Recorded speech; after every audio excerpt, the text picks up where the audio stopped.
Hi gang, Rob here. It is the evening of 29 May 2017. It is Memorial Day evening and got a good old-fashioned knife review for you guys tonight. One that I've spent a lot of time with.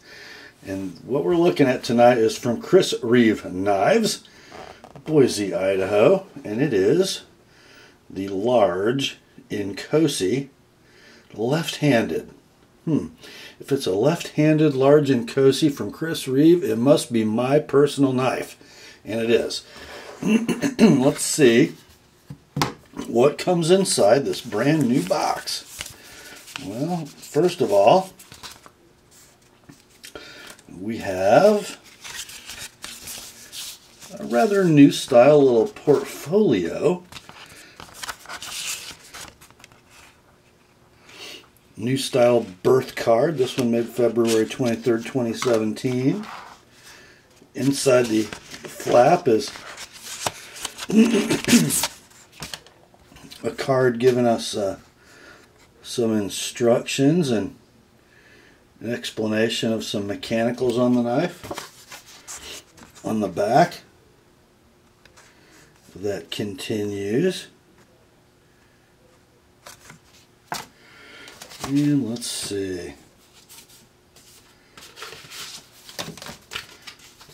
We have a warranty registration card. Reeve vinyl sticker.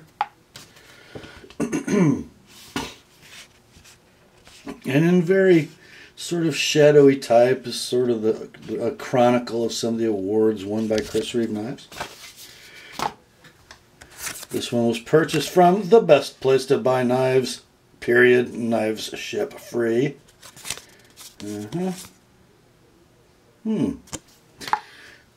Further, our old friend, the blue micro suede cloth. A lanyard, which does not have to be disassembled to be removed. Kind of neat. And a tool kit.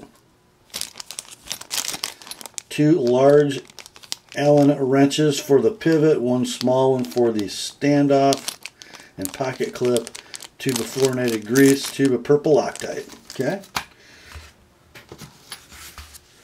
Kind of like this new packaging with its closed cell foam inserts. One problem is it does not fit too well in a small flat rate box. We've come to notice.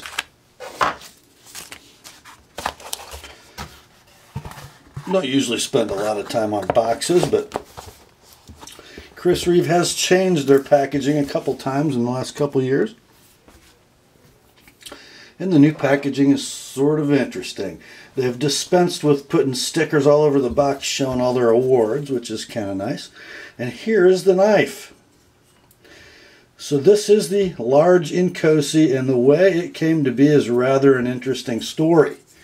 Okay, so to begin that story, let's start here with the Sebenza 21. We're all familiar with this knife. 3 5/8 inch blade, 4 13/16 inch handle, all titanium, S35 blade, stock thickness 120 thousandths, 4.6, 4.7 ounces. Well, you know, this design was getting a little long in the tooth, and it was time for a new Sebenza a few years ago, and we were greeted with the Sebenza 25. The Sebenza 25 added a second finger groove, dispensed with the bushing pivot, which sort of ruffled the feathers for a lot of the Sebenza faithful, myself included. In my mind, if it didn't have a bushing pivot, it was not a Sebenza. It borrowed the pivot from the Umnumzan, and I think it's really the same pivot as the Tylock. The clip, in conjunction with the newly shaped lock bar with a second finger groove, started to cause some problems because it was too close to the edge of the knife. Also, the washer system was a little funky. and we'll get to that when we look inside the Inkosi. And I just sort of was wondering out loud one day when I was up at Knife Ship Free. Derek and I did a video on the small Inkosi, and I remember expressing to Derek, and I think on that video, that because it looked like a small 25, I thought it was a really, really good idea that they didn't call it a Sebenza.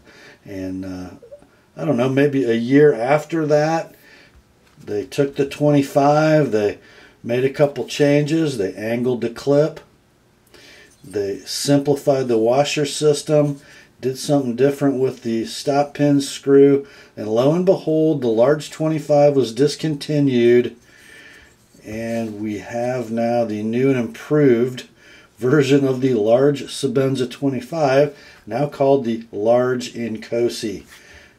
Bravo, Chris Reeve Knives, bravo. It's not a Sebenza, it's a large Inkosi. It's a completely different knife, although it's similar in many ways. I don't want to belabor this point, but blade shapes are basically the same. I don't know, a little less of a clip point on the Inkosi. Not quite as slender, you know, spine to tip. A little beefier stock, 140 thousandths instead of 120. A little more of a thumb ramp. A little different jimping. Sort of, what do we see there? Like two thin, one wide. You can barely see the difference in spacing. It works quite well. The old jimping worked quite well on the Sebenza, just different. Neither better nor worse. Blade length is still 3 5/8. Handle length is about a 1/16 longer, about 4 7/8 on the Inkosi versus the Sebenza. It looks like a Chris Reeve knife, doesn't it? And when you put it in your hand, although you have that additional finger groove, it feels like a Chris Reeve knife. And guys, you know, everybody's different. This is a completely subjective thing, but I was thinking about this just before I set up for the video. How was I going to describe this? Those of you who watch my channel intently know that I've got this old blued Smith & Wesson revolver, a 4-inch Model 19-2 from the mid-70s, and when I put that gun in my hand, it just feels right. And I know that when I'm standing 50 yards away from a hillside and I've got some clay pigeons stuck in the dirt, I can hit them. You know, I just point it and the bullet goes there. And the gun feels great doing it. And it's not the newest thing in the world. And it doesn't hold as many rounds as my Glock. But if I want to, you know, hit a 4-inch, 5-inch target 50 yards away standing, I'm grabbing my Model 19 Smith. And I sort of have that same tactile love for a Chris Reeve knife handle. You know, you can make the case they're not the most ergonomic handles in the world, but man, when you pick them up and you put them in your hand and you start to operate the knife, they just feel like quality, which is an interesting term. They just feel like quality in a very specific way, and you know you got a Chris Reeve knife in your hand. And it's a feeling I really like. So let's kind of go over how this knife, the large Inkosi, differs from the Sebenza 21 and from the Sebenza 25. Because there's, we've already talked about the clip. We'll talk about it a little more. And I'm going to sort of set some tools and a towel up here in front of the camera and take this knife apart. And while it's apart, we're going to look at the internals and discuss how they've been refined and modified from the previous two designs. So be right back, guys, with a disassembled knife in front of you. Okay, so here is the large Inkosi in all of its bits. So on the lock side of the frame, we have the new style large ceramic ball that doubles as both a lock interface and a detamp ball. notice that there is no run-up between the end of the lock bar and the detent ball. So as the tang of the blade passes that ball, it doesn't have to make another hitch to get up on the detent ball, because it already is, if that makes any sense at all. Note the mammoth diameter stop pin, which in one regard is very, very strong. In another regard, a little bit of a puzzler. You know, if we look back at the 21, we have 3 positive points of location and dimensional control in the width between the 2 handle slabs. We have the bushing around the back standoff.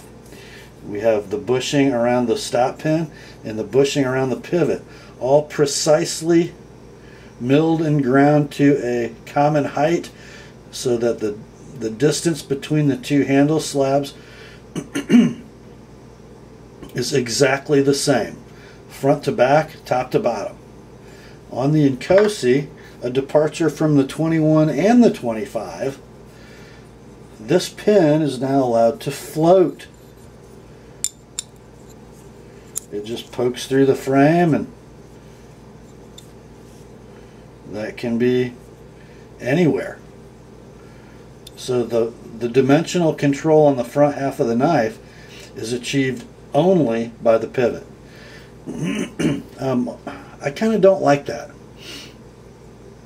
I wish it had a precise standoff dimension like it does with the back barrel standoff, and like the Umnumzan and the Sebenza 25 had in the front of the knife. You know, when I was adjusting the pivot tension on a Sebenza 25, with the frame sort of locked down at the back and at the front at the stop pin, as I was tightening the pivot, I could kind of feel when it was done. There wasn't a lot of guesswork, a lot of adjustment in the pivot. When it started to, as you're just applying light pressure, you could feel when it sort of started to, you know, try to bend the frame slab, then you backed it off a little bit, and you were usually right on the money. Not so on the large Inkosi. And when I get it back together, I'll show you another little oddity of this design.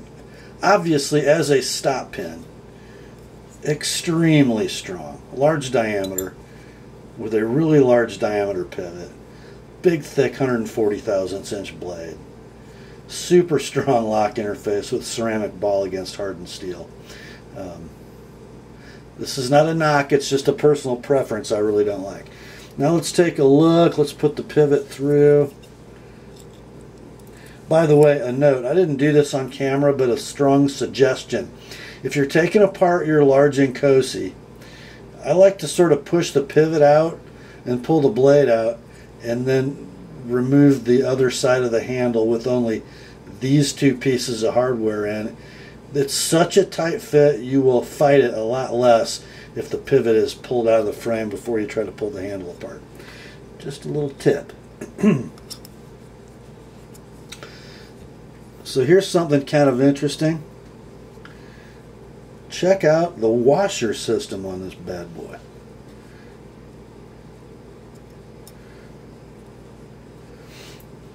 It covers the whole front of the knife. Oh God, I lost my pivot.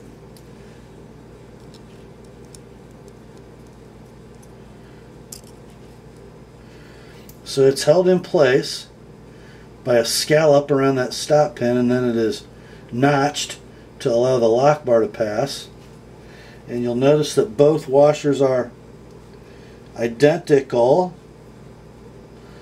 So the lock bar cutout is also on the off side, which is a bit of a puzzler. One thing I've always appreciated about the Sebenza 21 is that where the detent ball rides, there's washer on the other side, which aids to its smoothness with a ton of lock bar tension. I think, you know, because if you continued this radius around and you look where the detent ball rides, you're still getting support, just in a little bit more indirect way. And look at all look at all this bearing surface these washers have. I guess it's not a lot of area if you measure actual phosphor bronze content against blade, because it has this sort of stained glass window cutout thing going on. But it covers a lot of circumference, so the blade is well supported by phosphor bronze. Huge grease pockets, and they come very flat. I really sort of prefer this washer over the 25 washer. It used, and if you've had them apart, you guys know, there was a hole in the frame like here, maybe up here, and then there was a tab on the round washer that was bent over, and it sat down into that hole and kept the washer from turning in the frame. And then the stop pin was notched in the 25 in order for the tang of the blade to pass it. They have reduced this area of the blade tang, I think, on the Inkosi to allow a full diameter stop pin, and the blade tang can pass in front of it. This is just a lot cleaner design. If you guys own 25s, you know what I'm talking about. If you don't, I'm probably speaking a foreign language. But in general, I think I prefer this setup over the 25. It's just simpler. I've always been suspect of a phosphor bronze washer that has a tab bent at 90 degrees. What does it do to the flatness of that washer? What's the variability in that process? I don't know. So now I'm going to put this thing back together, and I'm going to use, this is the first time I've used this. This is nano grease. Comes in a huge syringe with a rather large opening needle applicator. I'm going to try to do this without looking like an idiot, which is always a challenge for me, as you guys know. So let's come in here with some grease. Just going to kind of fill the pockets.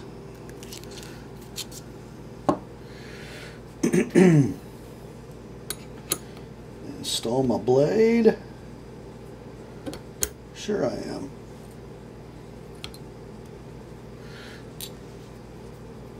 Come in with my other washer.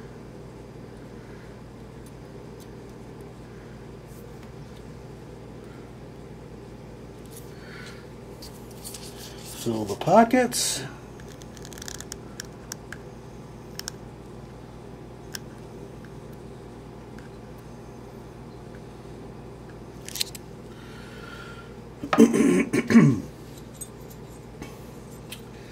I'm going to come in with my other handle scale. This will be interesting.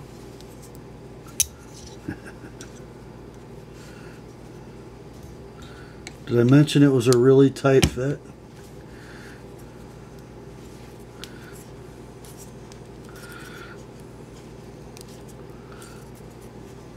There we go. Do that with the lock bar disengaged. You don't want to be ramming that lock bar with your rubber mallet. Okay. Now the back screw on these guys is going to go in no Loctite, just like a Sebenza screw, because it's going to be assembled full tight with precision thread fit and a full tight screw. No thread locker needed or desired. And as usual, I like to tighten these so I just get a little bow in the Allen wrench, and then we call it good. And for our pivot screw, I'm going to need a little of that purple Chris Reeve juice, if I can find it. There we go.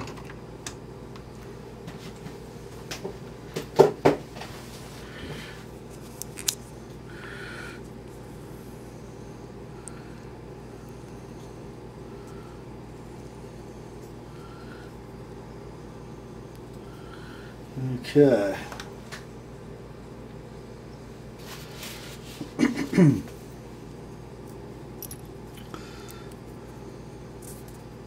Got a good little coating on my threads.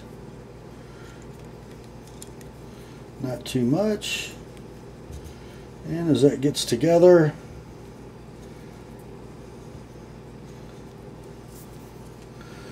gonna need 2 of those.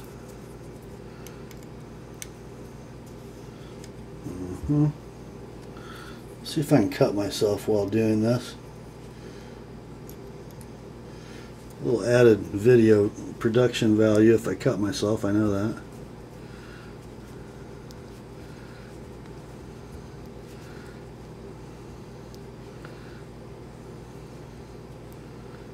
Okay, let's see where we are here.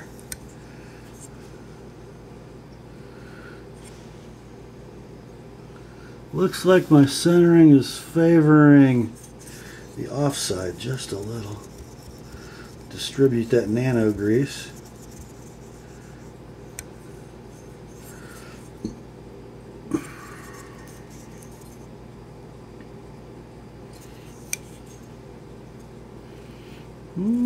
I don't know. Might call that good. Ew, not sure I love that nano grease.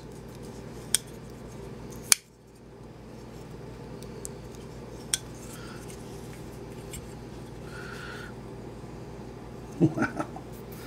I'm going to clean this up a little bit and come back after some final tweakage. Oh, okay, we're all back together, and I'm not sure how I'm going to like this nano grease. It's definitely, I'm going to say, more viscous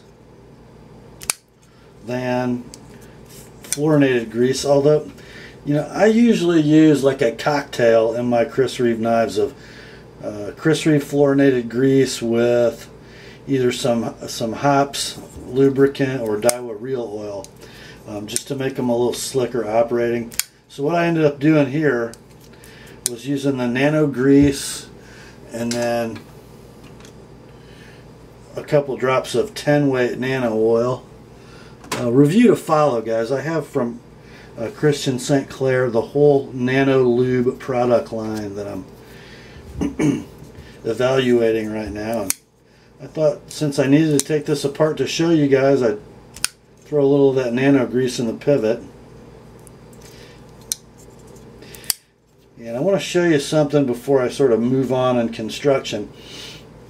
Remember I was talking about this floating stop pin? It does not restrain the 2 halves of the handle from flexing and changing the distance between them near the pivot. So if I release the knife, release the lock bar, get the ball off the blade, you know, it's not going to do it for me here, but a lot of times it won't want to drop. But then if I put the fat of my index finger in between the handle slabs, it drops more freely. So I am changing that effective distance just by how I grip the knife. It was doing it like clockwork. The blade would hang up when I did it like in this grip, and then as soon as I put my finger in between, it would drop more freely before I took it apart, of course.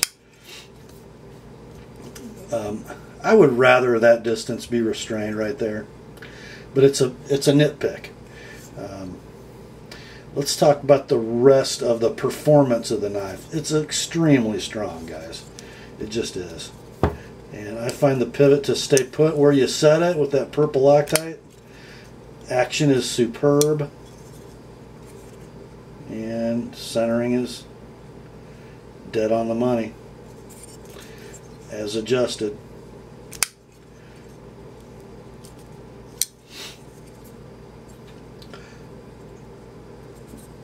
Let's talk about ergonomics. You guys know I'm not a huge fan of lots of finger grooves.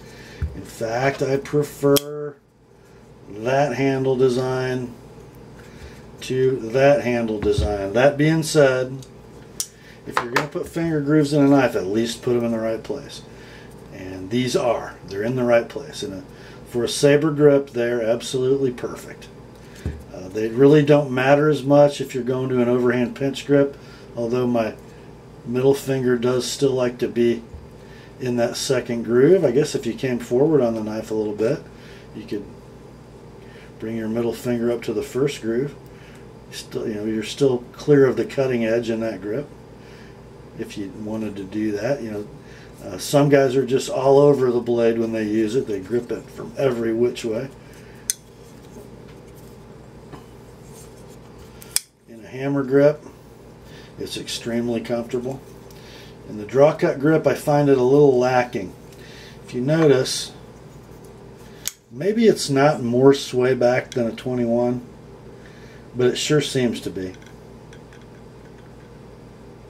The chamfer is definitely larger in the middle of the swale, and it disappears to almost nothing by the standoffs, which is for added strength in those critical areas. But you didn't see that that widening of the chamfer in the 21. And it just seems like you want more meat in the spine in the draw cut grip. It's not bad. I just don't think it's quite as good as the 21. They definitely made the butt end of the knife more graceful.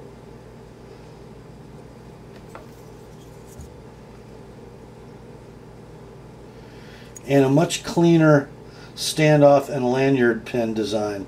You remember that lanyard that you saw in the box still was fully looped, and all you have to do to remove it is disassemble the knife, get a little slack in the loop, and just slide it right off the end of the hourglass standoff, and then you can put it back on, tighten it back up, and you're good to go.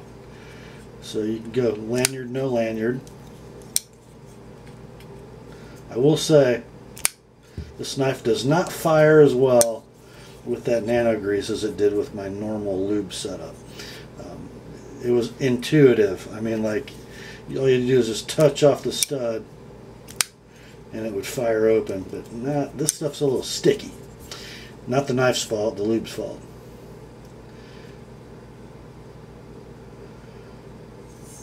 How'd they do with this clip reposition? Well, it's awesome. I really like two things about this. Well, three things. When you put it in your pocket with the clip oriented on the same axis as the 21 clip, look at the attitude of the knife. So I've got the clips parallel. Look at the knife. So it's going to push the body of the knife back against the seam of the pocket, giving your hand more room. I like that. I like that it gets it out of the way of your grip. You literally don't notice the clip in your hand. Even on the 21, you do notice the clip. Not in a bad way like the 25 was, but I like that it's more up into the middle of the handle, both for pocket position and grip. I also like it because it is supported by the fixed portion of the frame, not by the lock bar. The clips get a little twangy when the knife is locked up on the 21s and the 25s, because as the lock bar goes into lockup, there's less tension on the pocket clip, whereas with the Inkosi, there's full tension all the time, no matter where the lock bar is. I like it. Have I mentioned how unbelievably smooth the knife is? It's unbelievably smooth, guys.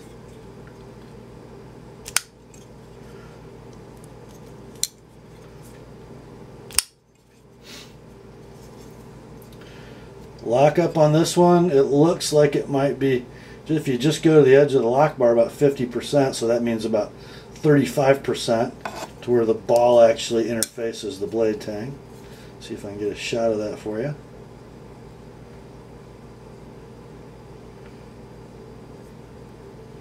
Come on. The light just does not want to behave. There we go.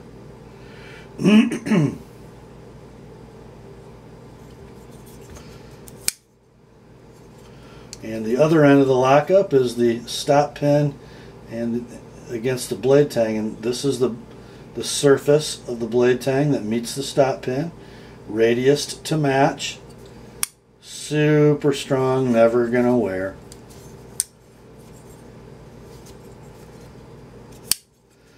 So how is it in cutting? Well, I think Chris Reeve is finally getting the most out of their S35. I think they're running this stuff up around 59 or 60 instead of 58 or 59. Now, this knife has been a relatively constant pocket companion for the month that I've owned it, except for the week or so I carried the Benchmade Anthem for testing. I sharpened it when I got it, 17 degrees per side with a 20 degree micro bevel. I have stropped it once, and it's gone through, you know, my post office trips and breaking down boxes. So cutting cardboard and tape is its diet. And after a month of daily use, so slick I ran out of blade. It's still really sharp, still push cutting phone book paper. You know, you can do exhaustive edge retention tests, and I love it that guys do that. I don't. I use them in the real world, and I notice if they go dull fast, and I notice if they don't. This is just S35 done extremely right, in my opinion. It is easy enough to sharpen, takes a super keen edge, holds on to it for more than adequate length of time, in my experience. So I think this is what Chris Reeve wanted S35 to be.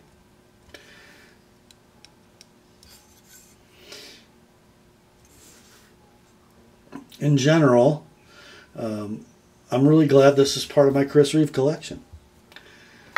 I like it a lot. I like that it's not a Sebenza. I mean, how many Sebenzas can one person have? More than I have, I know, but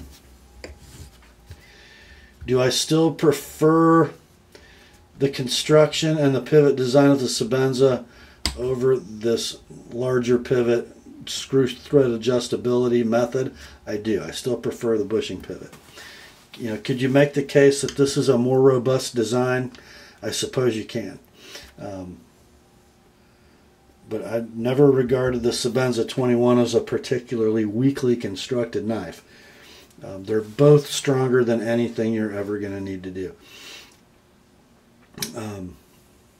with a folding knife. So, you know, if you appreciate Chris Reeve knives and you have the budget to do it and you collect them, you should have both. I mean, you just really should. Another thing I don't mention enough, I don't think, about Chris Reeve knives, just about everything they make, with the exception of the now discontinued tie lock, they make in both dedicated right and left hand models. Thank you. Thank you, Chris Reeve knives. Thank you, Anne. Thank you, Chris. You know, it's nice for a left-handed person when he's going to spend $400 or $500 on a knife to be able to get one that actually operates as it's designed in the hand that he uses. By the way, whoops, hit my mat. Middle finger flickable, even in that direction. I really am not loving this nano grease. I should be doing this video with Chris Reeve lubricant, because the knife is much faster than it looks like.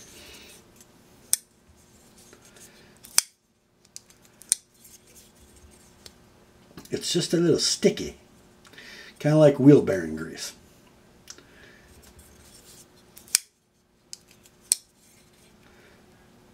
It's not bad.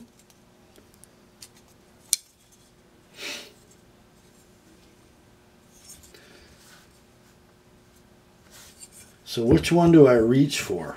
Well, which one do I reach for?